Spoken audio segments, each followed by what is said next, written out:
Hi and welcome to the channel. In today's video I wanted to do something different. I decided to create a small project from scratch.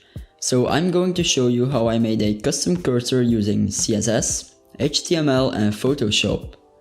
It is really cool to think what you can do with this project. For example, you can code your own cursor for a game that only appears in certain areas. For example, in one room you have a crosshair cursor and in another room you only have a dot. So let's get started. First of all, make sure you have Visual Studio Code installed. You can make this project in whatever HTML and CSS editor you want, but if you want to follow along, I recommend you downloading VS Code for free. The first thing we need to do in VS Code is creating a new empty folder where we can store our files. When that's done, you should see a small icon called New File. We need to add two files to this project. One HTML file, which I call index.html, and one CSS file for the style of our box and cursor called style.css. We'll start off by editing our HTML file. It is important to first type the standard lines of code so VS Code knows that we want to make an HTML file that has to run in a browser. As you can see right here, I type charset is equal to UTF-8. UTF-8 is a way to storage our data in bytes. Simply give your file a title so it looks a bit professional and link our HTML file to the style.css file. I'm going to display the cursor in a web browser using a simple colored box. So just make a new class called box. Really cool.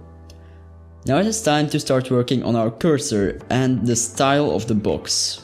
Create a body with a margin and padding of 0. These two lines of code are used to space out elements. Now we have to refer to our box and actually create one. I will place the box at an absolute position and the width and height of 500 pixels. All the spacing and transforming are just values that you can find on the internet and modify however you want. For the color of the box, we need to give VS Code a hex value. Search on Google for hashtag 000000, so 6 times 0. This is the hex value for black. If you entered it right, there should appear a color picker from Google. Simply choose your color, copy the hex value and paste it in the file. Now you can also see a small box with the color you picked next to the hex code. I'm going for some kind of yellow-greenish. Alright, I wanted to test if all of this actually works, but for that we need to install an extension. Go to the extension tab and search for Open in Browser. I recommend you installing the one of TechER. Right now, we can right-click in our HTML file and press Open in Default Browser. And it seems like it works. Of course we are not going to code everything. Now we can start with the fun part of the video, creating a cursor. You can create one in whatever program you are familiar with. I will use Photoshop, so if you're not using Photoshop, just make sure you make a cursor of 100 by 100 pixels and that you save it as a transparent PNG. If you are using Photoshop, create a new file, customize your settings as shown on the screen and make a cursor. I deleted the default layer and created a new one with a circle. Then I duplicated the layer and made the circle a bit smaller. Then I rasterized the first layer and created a clipping mask for the second layer.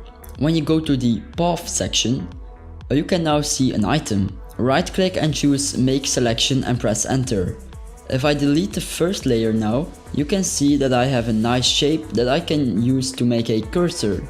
I simply added two red rectangles and changed the opacity to 50%. And now my cursor looks a bit like a crosshair. Export the picture as a PNG file and save it in the folder we created in the beginning of the video. Now we need to go back in our style.css file and add our last lines of code. Actually our last line. We have to add our cursor to the project. Between the brackets we have to type the name of our PNG file. I will rename it to something easier. I just call it cursor. And don't forget to add .png at the end. but when you test it out for yourself, you will see that it doesn't work yet. The only thing that's left is adding comma pointer, and you just programmed your first cursor. As I mentioned at the start of the video, you can do endless things with this method. I would love to see what kind of cursors you guys made. You can send them to me on Discord by clicking the link in the description. Leave a like and subscribe, I would really appreciate it if you want to see more videos like this. I hope you guys enjoyed the video and I see you in the next one. Bye.